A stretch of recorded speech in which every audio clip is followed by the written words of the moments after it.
રામદેવજી મહારાજ સંન્યાસીનો વેશ લઈને લીલોડા ઘોડા ઉપર બેસીને વનવગડામાં જ્યાં હરજી ભાટી બકરા ચરાવે છે ત્યાં આવ્યા અને આજે હરજી ભજનમાં એવો લીન થઈ ગયેલો કે વગડો વીંધીને છેક છેડે પહોંચી ગયો। ત્યાં ચરવાનું તો ઠીક હતું, પણ આજુબાજુમાં ક્યાંય પાણી પણ ન હતું। એક નાની તલાવડી હતી, પણ એ પણ સુકાઈ ગયેલી। અને હરજીને એમ કે બપોર સુધી બકરા ભલે ચરે, બપોરે પાછા વળી જઈશું। આમ વિચારીને હરજી એક બાવળિયા નીચે બેઠો અને ત્યાં તો ભગવા વેશધારી સંતને આવતા જોયા। હિલુડો ઘોડો છે, તેજસ્વી મુખ છે।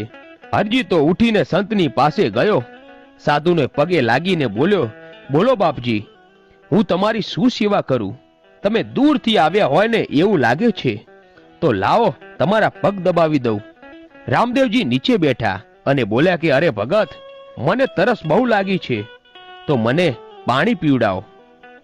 ત્યારે હરજી બોલ્યા કે બાપજી, પાણી તો અહીં આજુબાજુમાં ક્યાંય નથી। તમે કહેતા હો ને તો ગામમાં જઈને પાણી ભરતો આવું, દોડતો જાઉં અને દોડતો આવું, ત્યાં સુધી તમારે રાહ જોવી પડે। આ સાંભળીને રામદેવજી કહે છે કે ભગત, તું ગામમાં જાય ને એટલી વાર પણ મારાથી રહેવાય એમ નથી।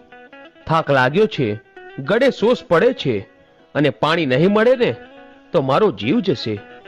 તો એમ કર, તું એકાદ બકરી દોઈ દે, દૂધ પી લઉં ને તો થોડીક વાર મને રાહત થાય। હવે હરજી મૂંઝાણો, કારણ કે બકરીના ટોળામાં એકે બકરી દૂધણી નથી। એ તો પોતાના ભાગ્ય પર દુઃખ અનુભવવા લાગ્યો।